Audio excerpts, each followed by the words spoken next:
अस्सलाम वालेकुम खातून हज़रात, मैं हूं इसरार अहमद कसाना। आज हमने बड़े ही इंपॉर्टेंट टॉपिक पे बात करनी है और वो है ट्रंप एडमिनिस्ट्रेशन कैसी होगी। और आपको मालूम है कि कल इनोवेशन जो है ट्रंप की हो रही है। देखना यह है कि ट्रंप 2.0 1.0 से कितना डिफरेंट होगा। और ये जो मामला चल रहे हैं, आपको मालूम है कि कल एक पूरी दुनिया में एक नई करवट ली जा रही है। और ट्रंप के आने से पहले ही काफ़ी चीज़ें जो हैं उनमें हम इर्ताश देख रहे थे कि किस तरीके से हर चीज़ जो बदल रही है, लोग जो हैं वो चेंज हो रहे हैं, अपनी पॉलिसीज चेंज कर रहे हैं, अपने तमाम सोच का अंदाज जो है वो बदलना शुरू हो गया है। मुख्तलिफ कंपनीज जो हैं वो अपनी डायरेक्शन चेंज करने की कोशिश कर रही हैं।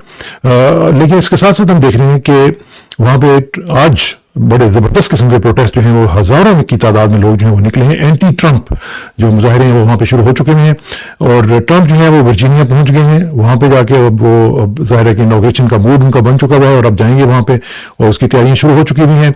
लिंकन मेमोरियल में बहरहाल हज़ारों की तादाद में लोग जो हैं वो वहाँ पे खड़े हुए हैं और वो ट्रंप के खिलाफ वहाँ पे वो एक प्रोटेस्ट की जो कैंपेन है वो चला रहे हैं। उसमें मुख्तलिफ ग्रुप्स हैं, वो एक ग्रुप नहीं है, बहुत सारे ग्रुप्स में इकट्ठे होकर वो सारा कुछ कर रहे हैं। लेकिन हम देखने साथ साथ जैसे मैंने कहा कि ट्रेमेंडस किस्म की डिसरप्शंस जो हैं वो ऑलरेडी शुरू हो चुकी हुई है। आपने देखा कि कनाडा में गवर्नमेंट जो है वो चेंज हो चुकी हुई है। पैनामा कैनाल के ऊपर अपने स्टेटमेंट्स देख ली हैं, गल्फ ऑफ मैक्सिको के ऊपर अपने स्टेटमेंट देख ली, ग्रीनलैंड के बारे में ट्रंप क्या सोच रहे हैं वो सब कुछ आपने देख लिया। इन सब चीज़ों को जरा डिस्कस करते हैं और देखते हैं कि इम्पैक्ट क्या पड़ेगा ट्रंप का जो अब नई एडमिनिस्ट्रेशन आ रही है पूरी दुनिया के हवाले से, क्योंकि सारी दुनिया जो है उसके बारे में सोच रही है। बेसिकली द क्वेश्चन इज कि what does Trump presidency mean for the US and the rest of the world. इसका जरा तजिया करते हैं और हमें ज्वाइन कर रही हैं जवाहरलाल नेहरू यूनिवर्सिटी की साबिक प्रोफेसर और आजकल भी वो लिख रही हैं, बहुत अच्छा काम कर रही हैं, जनाब मोहतरमा अनुराधा चिनॉय साहबा। उनसे बात करेंगे जी। हियर कम्स प्रोफेसर साहब। अनु जी, क्या हाल चाल है जी? Good morning. Good morning. Thank you very much for your time Anu ji. एक तो यह है कि शुरू में जरा थोड़ा सा हमें बताएं, हमारे जो व्यूअर्स हैं उनको जरा थोड़ा सा अंडरस्टैंड करने में आसानी हो जाए कि ये क्या अब हम देखेंगे कि ट्रंप 2.0 जो है वो सारी के सारी दुनिया के जो इंटरनेशनल रिलेशंस हैं वो चेंज करने जा रहा है, the very basis of international relations, या ये सिर्फ बातें ही हैं और एक्चुअली कुछ नहीं होगा? असल में इंटरनेशनल रिलेशंस अपने आप ही because of many factors change हो रहा है और ट्रंप उसको ऐड करेगा। एक तो यूक्रेन वॉर ने शुरू कर दिया ये चेंज। दूसरी बात ये है चाइना की राइज ने ये चेंज किया है। तीसरी चीज है ये जो ब्रिक्स फॉर्मेशन है और ब्रिक्स की कंट्रीज हैं उनकी जो अंडरस्टैंडिंग, और सिर्फ अंडरस्टैंडिंग नहीं, उनका जो कंस्ट्रक्शन है मल्टीपोलैरिटी का वो भी हो रहा है। I am sorry to cut you short, लेकिन मैं अपने व्यूअर्स को सिर्फ बताता रहूंगा। आपने ब्रिक्स का जिक्र किया है तो ब्रिक्स में आज ये रिपोर्ट आ रही है कि नाइजीरिया को भी शामिल कर लिया गया है जो कि 6th मोस्ट पॉपुलस कंट्री है ऑफ द वर्ल्ड और नंबर 1 पॉपुलस है इन अफ्रीका। तो ये भी एक डेवलपमेंट है जी। Please go ahead. ब्रिक्स की एक्सपेंशन हो रही है और बहुत कंट्रीज यहाँ ज्वाइन करने चाह रहे हैं और ब्रिक्स की ये पॉलिसी है जो बहुत कमिटेड है। उनको वो कंसिडर कर रहे हैं एज फुल मेंबर्स और दूसरों को पार्टनर्स। तो ब्रिक्स पार्टनर्स भी 10 करीब बन गए हैं। तो 10 हो चुके हैं ब्रिक्स प्लस। इसमें 10 मेंबर्स हैं अनु जी, 10 मेंबर्स हैं और 9 पार्टनर्स हैं। 9 partners. So BRICS is committed to multipolarity, is committed to एक balance of power जो सिर्फ अमेरिका तय करे वो नहीं हो, सबकी आवाज़ इसमें शामिल हो इंटरनेशनल पॉलिटिक्स में। चाहे ब्रिक्स फोर्स नहीं यूज़ करता, जैसे अमेरिका हर चीज़ में उनकी बात अगर ना माने कोई देश तो वो फोर्स, थ्रेट, सैंक्शंस यूज करता है। ब्रिक्स की अलग मेथड है, अलग तरीके हैं। उनकी बातचीत पे, नेगोशिएशन पे, डिप्लोमेसी पे, लेवरेज पे, ट्रेड पे फोकस है।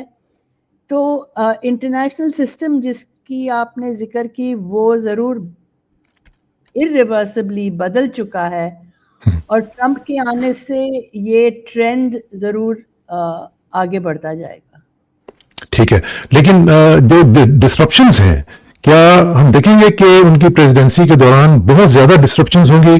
क्योंकि आप देखें जो ट्रंप है वो भी is known as a disruptor, फिर उनके साथ जो डिस्ट्रप्टर इन चीफ है वो इलॉन मस्क है, वो भी सबसे बड़ा डिसरप्टर है। तो ये जब दोनों मिलेंगे तो what does it mean for the rest of the world? हाँ, डिसरप्टिव तो जरूर है, पर उनकी पॉलिसीज एक तो सिर्फ डिसरप्टिव नहीं, अनप्रिडिक्टेबल भी हैं। हाँ, क्योंकि जैसे मैंने कुछ अमेरिकन एनालिस्ट से सुना कि वो दिमाग से नहीं, अपने गट और इमोशन से डिसीजन लेते हैं। और अमेरिका की पॉलिसीज भी ऐसी हैं कि वो स्वैम्प और या डीप स्टेट जिसे कहते हैं, जी हाँ, जिसमें इंटरेस्ट ग्रुप्स हैं, वहाँ जायनिस्ट इंटरेस्ट ग्रुप्स हैं, मिलिट्री इंडस्ट्रियल कॉम्प्लेक्स का बहुत स्ट्रॉन्ग इंटरेस्ट ग्रुप है, उनका दबाव है अमेरिकन इकोनॉमी को वो जो कंट्रोल करते हैं। तो ये सब का जैसे इन्फ्लुएंस रहेगा, तो लोग को पूरा एनालिसिस करना इतना आसान नहीं है कि किस तरफ हाँ, जाए, हाँ, लेकिन कुछ चीज़ें ज़रूर आ रही हैं। और उसमें से ये लग रहा है कि ट्रम्प ने ऑलरेडी दबाव डाला है सीज फायर के लिए जी हाँ, गाजा और इजराइल के बीच में, और हाँ, और कल से ये इफेक्टिव हो जाइए।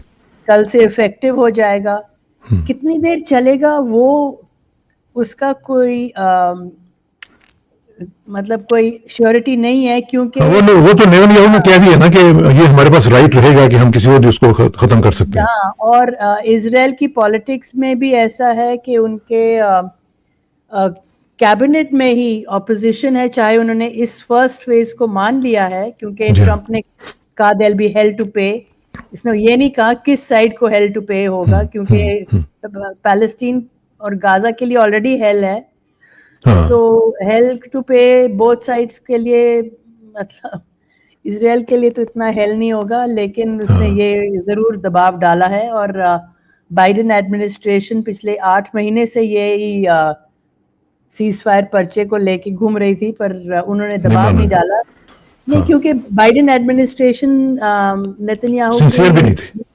सिंसियर नहीं थी, और उनके बिल्कुल हाँ, साथ हम्म। उनकी वो भी जायनिस्ट सी हैं, जैसे और उसका रिजल्ट भी तो देख लिया ना फिर आपने कि कल ब्लिंकन के साथ जो कुछ हुआ है उनकी मीटिंग में, जो जो जर्नलिस्ट जो थे, जिस तरीके से उन्होंने, और मेरा ख्याल है कि वर्स्ट एवर सेंड ऑफ हुआ है किसी भी सेक्रेटरी फॉर फॉरेन अफेयर्स का। हाँ, और जो जर्नलिस्ट मैक्स ब्लूमेंथॉर और सैम हुसैनी, वो सैम हीरोज के हुसैनी। जैसे हाँ, जो हीरोज हाँ, के जैसे निकले हैं, क्योंकि बिल्कुल। उन्होंने क्वेश्चन किया। और बल्कि बाकी जो बैठे थे वो चुप बैठे, जो बिल्कुल हाँ, गलत हाँ, चीज थी। हाँ, उनके दो कॉलीग्स के साथ हाथापाई हुई है, तो उनको भी बोलना निकल चाहिए जाना था। था। हाँ, हाँ, लेकिन ये कॉर्पोरेट मीडिया है, तो वो अपने बड़े कॉर्पोरेट्स को जवाब दे ही हैं, लोगों को हाँ, नहीं।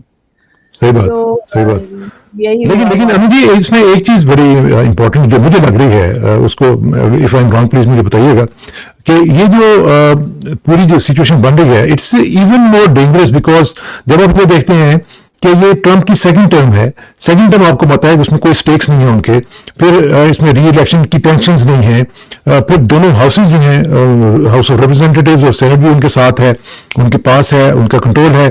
फिर ये जो सूरत चल रही है, इसमें कैसे कोई उनको रोक सकता है from any recklessness so called? वो तो सॉरी वो तो मुश्किल है। ही डू व्हाट ही वांट्स, लेकिन हाँ, एक सेकंड। आप पानी लेने कोई मसला नहीं है, कोई मसला नहीं, टेक योर टाइम।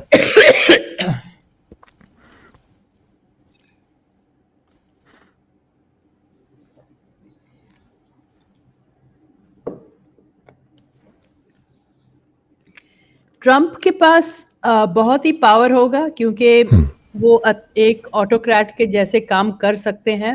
जी हाँ, पर उनकी जो स्टेटमेंट्स बार बार आ रही हैं, वो अपना एक लेगेसी बनाना चाह रहे हैं, जिसमें इसमें दो चीजें होंगी। एक तो उनकी कोशिश है कि जो वॉर्स हैं वो कम हो, खासकर यूक्रेन में, और दूसरे make America great again, great again. जिसमें हाँ, एम्प्लॉयमेंट, इकॉनमी थोड़ी आगे बढ़े वगैरह। तो मुझे लगता है कि वो जरूर प्रेसिडेंट पुतिन के साथ नेगोशिएशन शुरू करेंगे किसी तरह के, चाहे वो प्रेसिडेंट पुतिन जो चाहते हैं वो शायद मान ना पाए, क्योंकि प्रेसिडेंट पुतिन के भी वो एक तो वो जीत रहे हैं, अपनी, हाँ रशिया हाँ ये वॉर जीत रही है, उनके कंट्रोल में है 4 यूक्रेनियन टेरिटरीज जहाँ पे रशियन स्पीकर्स की मेजॉरिटी है 90%, और वो लोग हाँ हाँ रशिया के साथ शुरू से रहना चाहते हैं। तो इंटरनल कोहेजन है वहाँ पे। लेकिन अभी तक वहां पे कोई इस तरह की सीज फायर, इस तरह की कोई न्यूज नहीं हमें मिली जिस तरह हमें नहीं गजा में मिल गई है, उस तरह नहीं की चीज नहीं, हमें वहां से नहीं आई। सीज फायर तो पॉसिबल ही नहीं है। हाँ रशिया अग्री नहीं कर रहा। क्यों अग्री करें अभी, जब तक उनके टर्म्स उनको मिले ना? वो तो जीत हाँ रहे ठीक, हैं। हाँ ठीक। यूक्रेन बैकफुट पे है, यूक्रेन खत्म हो रहा है। और सीज फायर जब होना था 2022 अप्रैल में, तो बाइडेन ने बोरिस जॉनसन को भेजा और रोक दिया। तो हाँ, रशिया की कोई ट्रस्ट नहीं है अमेरिकन की सो दिस तरफ। इज अ बैड वो news for president Zelensky. It's bad news for president Zelensky for sure. ठीक है। अच्छा, साथ साथ ये जरा मुझे बताएं कि जाहिर है ये जो आप सिनेरियो ड्रॉ कर रही हैं उसमें तो मुझे लगता है कि प्रेसिडेंट जो पुतिन है उनके साथ उनकी जो अगर मीटिंग होती है या इंटरेक्शन होता है तो मेरा ख्याल है कि फोर्सिएबल फ्यूचर में हम देखेंगे कि उनको अपने टर्म्स पे यूक्रेन की जो वॉर है वो एंड होती हुई हमें नजर आ रही है कि रशिया की जो टर्म्स है वो मान ली जाएंगी। Do you agree with? Russia की टर्म्स अगर माननी जाए तो वो एक लॉस होगा। यूरोपियन यूनियन नहीं मानेगा तो ज्यादा से ज्यादा एक कोल्ड कॉन्फ्लिक्ट जैसे नॉर्थ और साउथ कोरिया के बीच में है, फ्रोजन हाँ कॉन्फ्लिक्ट हाँ जिसे हाँ कहते हैं, जिसमें कुछ सीज फायर हो सकता है। रशिया अपनी टर्म्स आगे रखेगा। वो चाहता है कि जो टेरिटरीज उनके पास है वहीं रहे, यूक्रेन नेटो का मेंबर नहीं बने, और कोई सिक्योरिटी अरेंजमेंट हो जिससे रशिया को कोई थ्रेट ना आए यूरोप से। तो हाँ हाँ यदि ये 3 चीजें माने तो, और अमेरिका, यूक्रेन और अमेरिका चाहते हैं कि ये कुछ टेरिटरीज वापस करें हाँ। और यूक्रेन नेटो का मेंबर बने और रशिया उनका एनिमी बना रहे, तो तीनों की मतलब बिल्कुल पैरेलल डाइवर्जेंट। इंटरेस्ट है, हाँ हाँ। डाइवर्जेंट है। तो ये लग नहीं रहा कि कुछ मामला तय हो जाए तो बहुत बड़ी चीज है, पर अभी किसी को पता नहीं कि ये तो यूरोप यूरोप का क्या रोल होगा? यूरोप के साथ जिस तरह की सिचुएशन जो बन रही है उसमें जिस तरह ट्रंप का आपको पता है वो क्या कहते हैं, नेटो के बारे में क्या कहते हैं, यूरोप के बारे में क्या कहते हैं। और यूरोप के अंदर ऑलरेडी आपने देखा कि मस्क जो हैं उन्होंने तो ऑलरेडी यूके में, फ्रांस में, हर जगह पे उन्होंने इंटरवीन करना शुरू किया है, जर्मनी में खास तौर पे। और जितनी भी जो राइट विंग पार्टीज हैं उनको वो प्रमोट कर रहे हैं। और मुझे ये लग रहा है कि जैसे जो लेफ्ट जो है it is now more unpopular worldwide than any time since the cold war. That's true.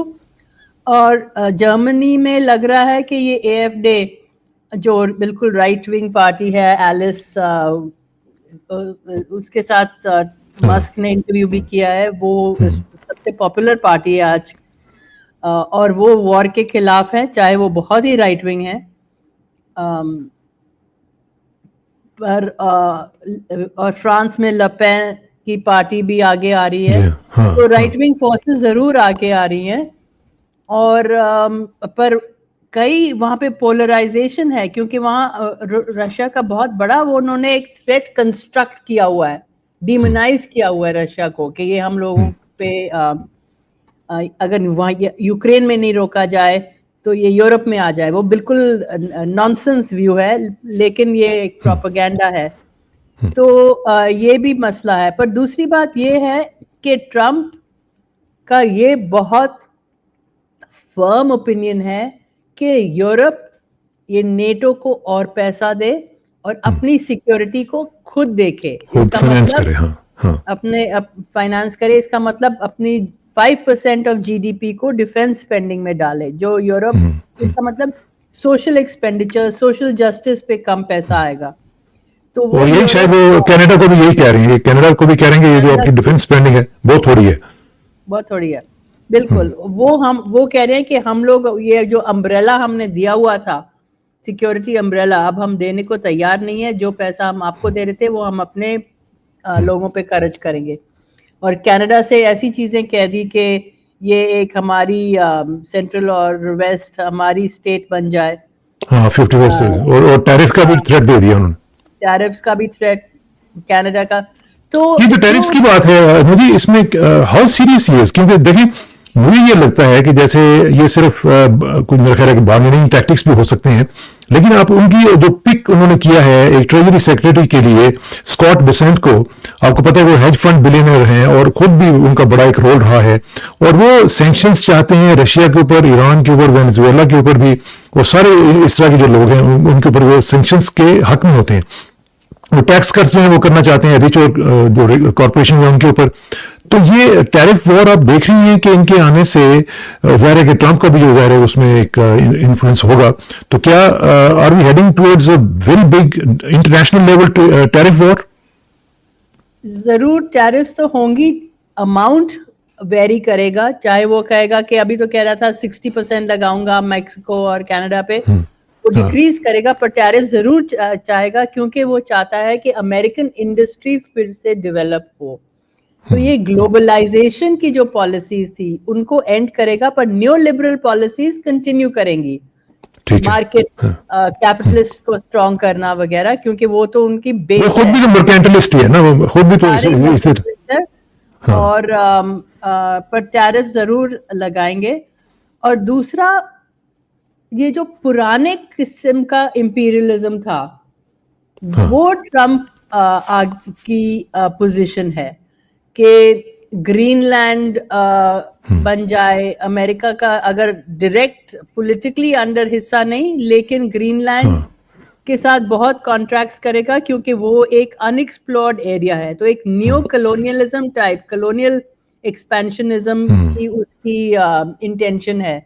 तो फिर वो मतलब है कि उसको न्यू कह लें, जो कुछ भी है तो कॉलोनियलिज्म ना। अगर वो रेयर अर्थ्स के लिए जाते हैं वहां पे, और जाहिर है इनको खतरा भी है कि चाइना ना आ जाए वहां पे, चाइना ना शुरू कर दे वहां पे, या रशिया ना शुरू कर दे, तो फिर बेसिकली ये कॉलोनियलिज्म ही होगा ना। हाँ, ये आर्कटिक फ्रंट जो लास्ट बैरियर है, और ये क्लाइमेट के लिए इतना जरूरी है कि यहाँ पे कोई खींचाताई नहीं हो, यहाँ पे ये सारे लोग लगे हुए हैं।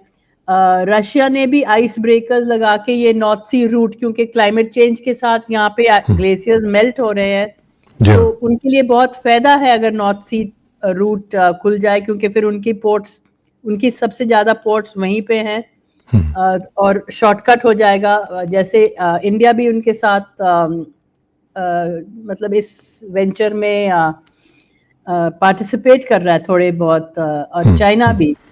तो अमेरिका, लेकिन अगर ये टैरिफ वॉर होती है, अगर ये टैरिफ वॉर होती है तो उसमें तो फिर चाइना और इंडिया भी सफर करेंगे, और इंडिया के साथ भी उनका एक मामला तो है ट्रेड के हवाले से, और वो डिमांड करते हैं कि इंडिया की टैरिफ्स जो हैं वो बहुत हाई हैं। इसी तरह वो चाइना से भी कहते हैं, और चाइना भी जाहिर है कि टिट फॉर टैट टैरिफ्स लगाएगा, तो एक वॉर तो, ट्रेड वॉर तो शुरू हो जाएगी ना। ट्रेड वॉर तो जरूर होगी, पर उसको डिपेंड करता है, किसी देशों के साथ उनको बना के भी रखनी होगी तो उनके साथ कम होगी, लेकिन जरूर होगी। और उससे अमेरिका में भी इन्फ्लेशन ज्यादा हो जाएगी।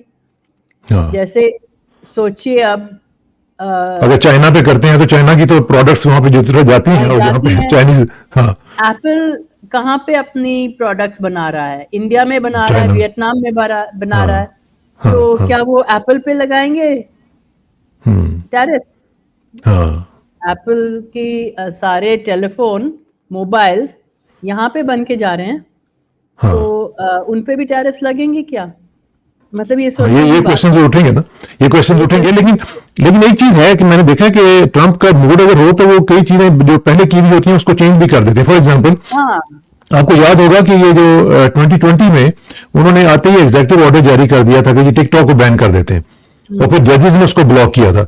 इस दफा रिवर्स हो रहा है, इस दफा बाइडेन जो है वो कह रही है कि जी हमने इसको ब्लॉक करना है और बैन करना है।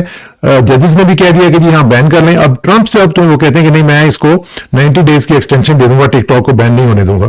तो ये भी ऐसे लगती है जैसे US politics is a farce. बिल्कुल। और बाकी देशों के लिए तो जोक लगता है कि अमेरिकन पॉलिटिक्स में किस तरीके से पॉलिसी ली जा रही है, क्या उनके कॉन्स्टिट्यूशन में लिखा है और क्या बोला जा रहा है। डिसेंट को दबाव डाला जा रहा है। वो कह रहे हैं कि पैनामा कनाल हम फिर से वापस ले लेंगे। हमने मतलब एक ट्रीटी उनकी ट्रीटी को खुद अपनी ट्रीटी को वायलेट करके हमें वहां से और पैसे चाहिए। तो इस तरीके की पुरानी कॉलोनियल पॉलिसीज, मनरो डॉक्ट्रिन, उसको आजकल कहा जा रहा है डनरो डॉक्ट्रिन हो जाएगी डोनाल्ड के ट्रम्प की। मनरो डॉक्ट्रिन ये थी कि 18th सेंचुरी की पहली डॉक्ट्रिन थी जब उन्होंने ब्रिटिश को बाहर निकाला कि यूरोप हमारे जोन ऑफ इन्फ्लुएंस में इंटरफियर ना करे, मतलब लैटिन अमेरिका में, साउथ अमेरिका में। और वही चीज डोनाल्ड ट्रंप कह रहा है कि इस एरिया में हमारा हक रहे। तो उसका टारगेट अब कौन है वहां पे? चाइना का ट्रेड है खूब सारा, ब्राजील के साथ, पेरू के साथ, वेनेजुएला में वो रिजीम चेंज चाह रहे हैं, चाहे अभी इलेक्शंस हुए हैं, पर उनका अमेरिका का कहना है कि ये फेयर इलेक्शंस नहीं थे, पर इंटरनेशनल ऑब्जर्वर्स जो गए थे वो कह रहे थे बिल्कुल फेयर थे। जो भी है, जो वो कहना चाहते हैं वो कह सकते हैं। क्यूबा में रिजीम चेंज चाह रहे हैं कितने सालों से, मुझे लगता है Cuba will be the next to fall, क्योंकि क्यूबा पे सैंक्शंस लगा के उन्होंने इतनी तबाही की है अमेरिकन्स ने कि क्यूबा में बहुत ही उनको बहुत गरीब बना दिया है सैंक्शंस के और ट्रेड बैरियर्स और इकोनॉमिक बैरियर्स लगा के। तो और कोई देश को अलाउ ही नहीं करते हैं कि क्यूबा को दवाइयाँ भी दे या कोई टेक्नोलॉजी दे या कुछ भी दे, क्योंकि वो सेकेंडरी सैंक्शंस लग जाते हैं। अगर लेकिन एक चीज है जो आपने बताया कि क्यूबा में और मदुरो वगैरह के जो वेनेजुएला वगैरह के जो सिलसिले हैं, इसमें जो अमेरिकन मीडिया है वो भी इन्हीं की जुबान बोल रहा होता है। उनकी भी मैं समझता हूँ कि जो थिंकिंग है, मैं भी आपको बल्कि दिखाता हूँ, ये जो न्यूयॉर्क टाइम्स की एक स्टोरी मैं आपको दिखाता हूँ कि आप जरा देखें, तो वो कह रही है डिपोज मडुरो। अब ये यानी जर्नलिस्ट का क्या काम है कि वो ये कहें कि जी आप जाके फलां जगह पे डिपोज करें और आप ये करें और वो करें? ये तो कोई तरीका नहीं है ना। वो तो बेसिकली देखें ना, वो कह रहे हैं here's one goal that is overdue, morally right and in our national security interest, deposing the regime of Nicolas Maduro in Venezuela through coercive diplomacy if possible or force if necessary। आप जरा अंदाजा लगाएं। ये हमारे journalist हैं। ये journalist American state के stenographers हैं, जो वहाँ की, और वो नियो कंजर्वेटिव खुद भी हैं, और वो चाहते हैं कि शायद अगली एडमिनिस्ट्रेशन में, जैसे पीट हेग्सेथ फॉक्स न्यूज का एंकर था और उसको डिफेंस सेक्रेटरी बना दिया, इनका भी यही इंटरेस्ट है। तो ये इंडिपेंडेंट जर्नलिस्ट नहीं है, ये सिर्फ जो डीप स्टेट चाहता है उसके साथ, और खासकर ये जो ब्रेट स्टीफन्स है, ये पुराना एक न्योकॉन है। और अगर न्यूयॉर्क टाइम्स बोलती है ये, पहले तो ट्रंप ने बोला था कि ये फॉल्स न्यूज है, न्यूयॉर्क टाइम्स और वॉशिंगटन पोस्ट के बारे में एडमिनिस्ट्रेशन कहता था ये फेक न्यूज के प्रोपोगेट कर रहे हैं। तो पर दूसरी तरफ ये भी हो रहा है, ये उसके लिए कन्वीनियंट है क्योंकि ये उसकी पॉलिसी। लेकिन सीएनएन को तो देखिए, उन्होंने $5 मिलियन की डेफिमेशन डाल दी है। हाँ, सीएनएन के भी जो फेक न्यूज, जिसको सबसे ज्यादा फेक न्यूज कहते थे ट्रम्प। हाँ, फेक न्यूज। तो ये भी है, लेकिन वेनेजुएला पे जरूर दबाव रहेगा, ब्राजील पे बहुत दबाव रहेगा कि ब्राजील वेनेजुएला की असिस्टेंस पे ना आए। लेकिन दूसरी तरफ रूस और चाइना भी हैं। चाइना का belt and road initiative America में बहुत तेजी से आगे बढ़ रहा है। पेरू से उन्होंने एक पोर्ट शुरू करी है जो शंघाई मैरीटाइम कॉरिडोर है, पेरू से शंघाई तक। तो ये सारा टसल तो जरूर रहेगा ट्रंप के साथ। और चाइना को ये अभी तो इसने ऐसी स्टेटमेंट्स भी कही है कि चाइना और यूएस एक वर्ल्ड पीस ला सकते हैं, पर चाइना ने जरूर जवाब दे दिया कि हम लोग हेजेमनी के साथ नहीं है। और शायद इसी वजह से मेरे ख्याल है कि प्रेसिडेंट शी जो है वो नहीं जा रहे हैं वहां पे इनॉग्रेशन पे, नहीं जा रहे। नेतन्याहू भी नहीं जा रहे क्योंकि सब खफा हैं इनके साथ। वो इन्होंने एक वीडियो भी तो शेयर कर दी थी ना नेतन्याहू वाली। हाँ, जेफरी सैक्स वाली। जेफरी सैक्स वाली, जिसमें जेफरी ने सीधा नेतन्याहू को एसओबी कहा है। एसओबी का था, हाँ हाँ, तो सही बात। हाँ, मैंने सुना था। हाँ, सो लेकिन जो टीम है इनकी, अभी आपने हैक्सत की बात की, जो टीम है मतलब मार्को रूबियो है, इसी तरह जो वॉल्स हैं, एनएसए जो हैं, और जाहिर है कि फिर जो मस्क हैं वो तो मेरे ख्याल से सबसे ज्यादा इस वक्त वो गेन कर रहे हैं इंपॉर्टेंस वहां पे। ये इनको देखते, हालांकि मस्क के बारे में मैं बताऊं कि स्टीव बैनन जो है, जो इनके पहले बहुत ज्यादा राइट हैंड थे, वो उनके बहुत खिलाफ बोल रहे हैं। और इवन जो स्कॉटलैंड की मैं देख रहा था, जो फॉर्मर फर्स्ट मिनिस्टर थे हमजा यूसुफ, वो तो कह रहे हैं कि is the most dangerous person on the planet. Musk के बारे में ये कह रहे हैं। तो ये टीम जो है ये कैसे क्या डिलीवर करेगी, आप क्या फोर्सी कर रही हैं? देखिए, ये टीम एक दूसरे के साथ भी लड़ सकती है, और इनको नॉलेज, असली वर्ल्ड पॉलिटिक्स की नॉलेज बहुत कम है। जैसे पीट हेग्सेथ को देखिए, ये डिफेंस सेक्रेटरी है, लेकिन जब इसकी कॉन्फर्मेशन हियरिंग हो रही थी सेनेट में, और वो आसियान का एक देश का नाम नहीं ले सका। जब उन्होंने पूछा name one country of ASEAN, वो ऑस्ट्रेलिया, ऑकस, साउथ कोरिया की बात करने लग गया। He didn't know which are the countries. तो उसको ज्योग्राफी नहीं पता, उसको ये नहीं, वो अगर उसको मैप दिखाओ वो ये नहीं दिखा सकेगा कि यूक्रेन कहाँ है, और वो ये अपना डिफेंस सेक्रेटरी है। तो इनकी नॉलेज बहुत कम है। मैं आपको बताऊं, मेरे साथ ना एक दफा बड़ा दिलचस्प वाकया हुआ। मैं वहां पे था न्यूयॉर्क में ही, तो मेरी एक मुलाकात हुई एक कांग्रेसमैन से जो कि आयोवा के थे। तो उन्होंने मुझे कहा कि 50% of the US congressman have no passports. तो इसका मतलब ये है कि उनको पता ही नहीं है दुनिया है क्या, दुनिया में चलता क्या है, किस तरीके से दुनिया रन होती है। तो यहां से आप अंदाजा लगा लेना कि हेक्सेट को क्या पता होगा कि आसियान क्या चीज है। उनको इंटरेस्ट भी नहीं है। इंटरेस्ट भी नहीं है, सेल्फ सेंटर्ड। हाँ, तो कुछ अखबार पढ़ो तो ये डेली न्यूज में आता है कि क्या हो रहा है। लेकिन ये लोकल पॉलिटिक्स के बिना के अलावा उनको कोई इंटरेस्ट नहीं है कि उनकी अपने आप को आगे बढ़ाना, उनके ओन वेल्थ को आगे बढ़ाना, उसके अलावा इंटरेस्ट नहीं है।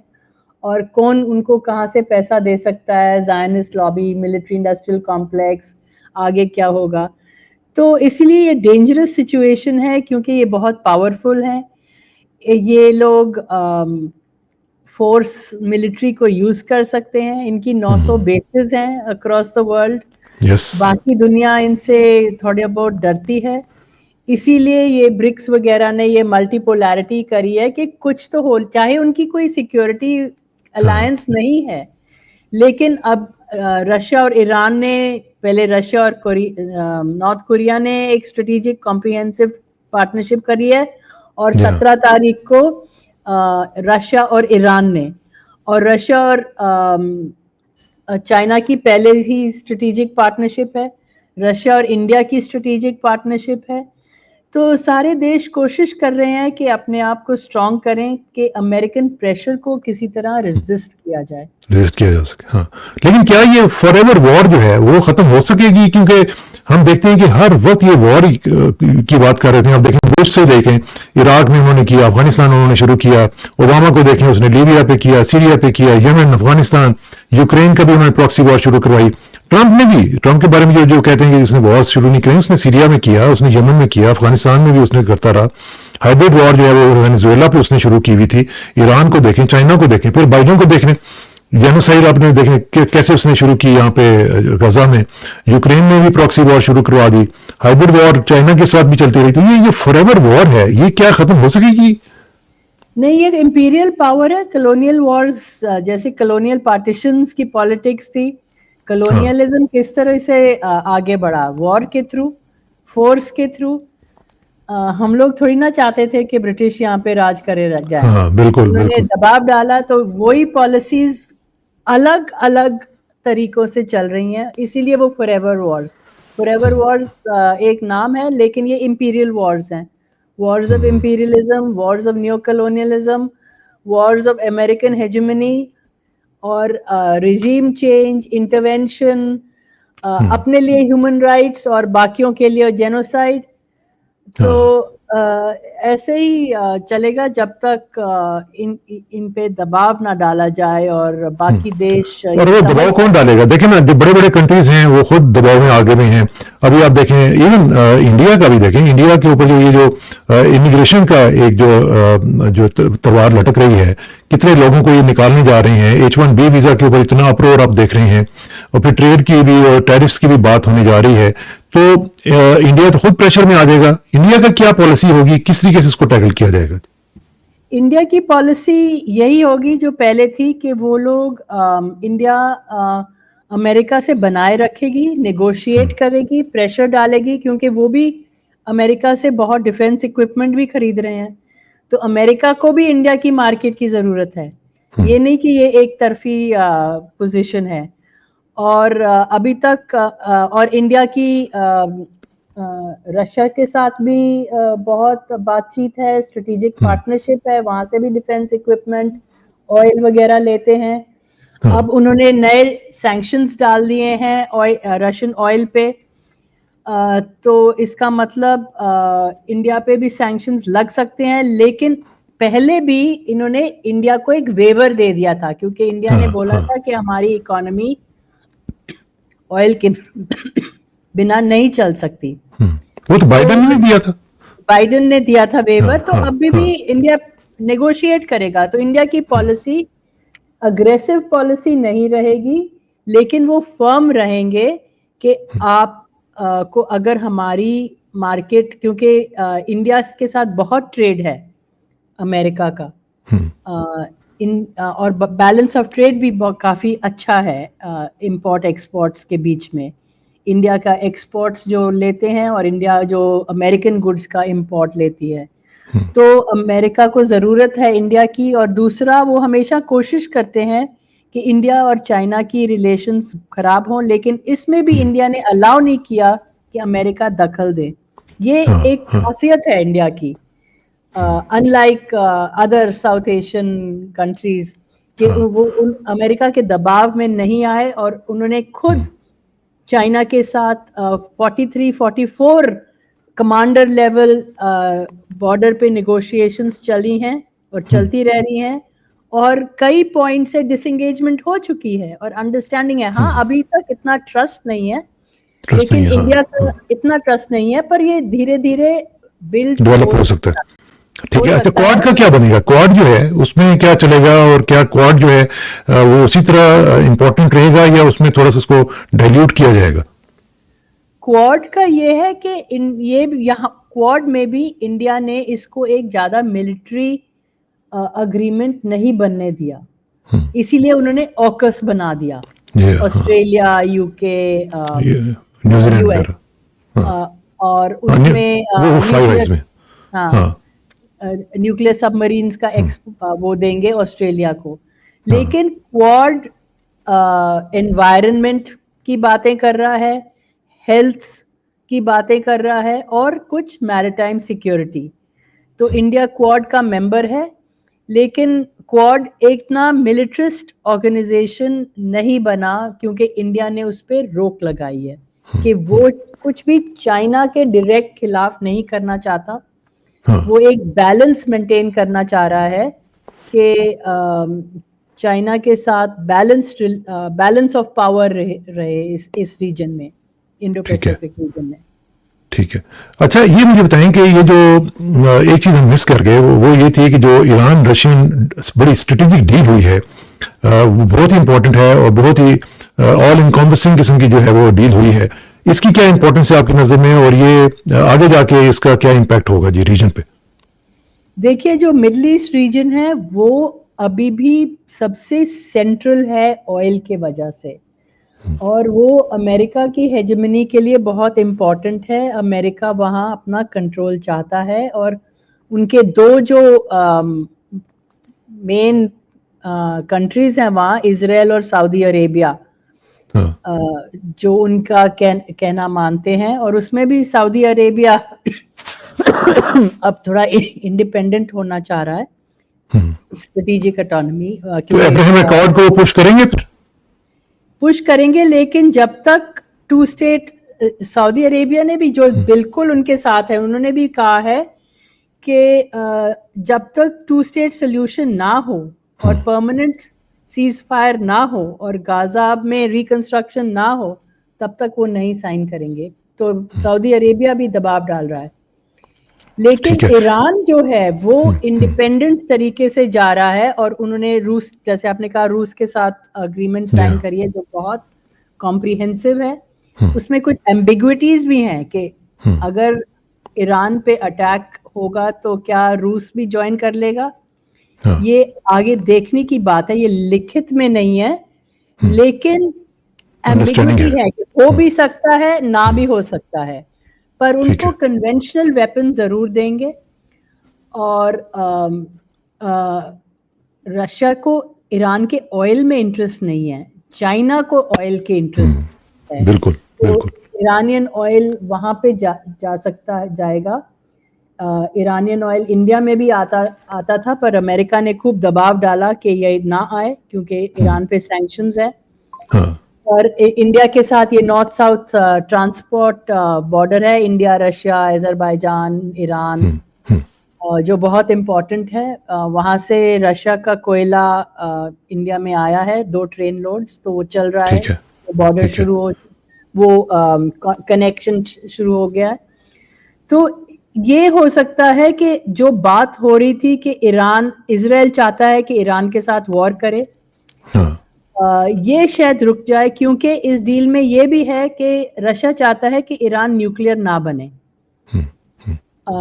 तो वो उनको उस रोक लगा वो सकता सूट है। नहीं करता। और आपने देखा होगा कि आउटगोइंग सीआईए डायरेक्टर ने बोला है कि ईरान में न्यूक्लियर वेपन्स नहीं है, नहीं उन्होंने है। अभी हाँ, न्यूक्लियर हाँ, नहीं, हाँ, तो वेरीफाई ये किया उन्होंने। वेरीफाई किया है। तो ये साबित हो चुका है कि आप किस किस लिए वॉर के लिए जाएंगे। हाँ, तो मुझे हाँ। लगता है अभी ये वॉर रुक सकती है, चाहे तो जो जो इजराइल। जो जो इजराइल का जो प्लान है, ग्रेटर इजराइल वाला, जो पिछले दिनों में नेतन्याहू ने मैप भी दिखाया था, क्या वो फिजिबल है? क्या उसको होने दिया जाएगा? कुछ हद तक तो इजराइल इसके लिए पुश करेगा। आप देखेंगे सीरिया में जो गोलान हाइट्स हैं, वहां या पे तो उन्होंने काफी एरिया ले लिया है, रोज कुछ किलोमीटर्स ले रहे हैं वहां पे गोलन हाइट्स के पूरे। और वो अपने ये हो सकता है पैलेस्टीनियंस को वहां भेजें, हाँ, उनका तो कुछ कह नहीं सकते, वो बिल्कुल लॉलेस स्टेट है, रोग स्टेट है, कुछ भी नहीं मानते। दूसरी चीज है कि साउथ लेबनान में चाहे सीज फायर है, इजराइल ने बॉम्बिंग बंद नहीं की, तो वो साउथ लेबनान में भी एक्सपेंशन करना चाह रहे हैं, जॉर्डन में भी एक्सपेंशन करना चाह रहे हैं, लेकिन जॉर्डन जो वो चाहता है उनको दे देते हैं, तो इसीलिए वहां पे अभी एक्सपेंशन नहीं हुई। लेकिन अगर वहां कोई भी, अगर वहां जॉर्डन का जो किंग है वो उनका पपेट है, अमेरिका और इजराइल का, अगर वो कुछ भी अपनी आवाज आगे करे और या बढ़ाए, तो जॉर्डन 2 दिन में गिर सकता है, क्योंकि वो हाँ, जॉर्डन तो, हाँ, उसकी तो ज्योग्राफी भी इस तरह की है कि वो तो मसला ही कोई नहीं उनके लिए। ज्योग्राफी ऐसी है, डेमोग्राफी ऐसी है हाँ, कि हाँ, वहां पे बहुत पैलेस्टीनियंस हैं। हाँ, हाँ, 30% पॉपुलेशन पैलेस्टीनियंस की है शायद। एब्सोल्युटली। हाँ काफी तो काफी ज्यादा लोग वहां पे। हाँ, तो ग्रेटर इजराइल का उनका ड्रीम तो है ही, और पर वो कैसे करेंगे, कब करेंगे, उसको छोड़ेंगे नहीं, कोशिश तो करते रहेंगे। और सिर्फ ये थ्रेट जैसे अब ईरान और रशिया का बीच में हो गई है, सऊदी और ईरान के बीच में कुछ मेमोरेंडम हुई है, जिससे जो पहले बुरे रिलेशंस थे वो कम हो चुके हैं। तो ये सारी चीजें, अगर ये खाड़ी ठीक, के सारे देश इकट्ठे हो जाएं, फिर ही इजराइल को संभाल सकेंगे। पर संभाल सकते हैं। लेकिन ये हाँ, जो अगर डिवाइड एंड रूल पॉलिटिक्स वो कंटिन्यू हो अमेरिका की और इजराइल की, फिर तब तो मुश्किल है। ग्रेटर इजराइल पॉसिबल है। अच्छा, ये छोटा छोटा एक दो सवाल मुझे बताएं कि ये जो ट्रम्प है, कौन सा कंट्री है जो सबसे पहले ये विजिट करेंगे? कहना मुश्किल है, पर अभी तो वो फ्रांस गए थे, पर मुश्किल है, यूरोप ही होगा, यूरोप के साथ ही जाएंगे, यूरोप ही कोई मीटिंग नेटो की मीटिंग में जाएंगे।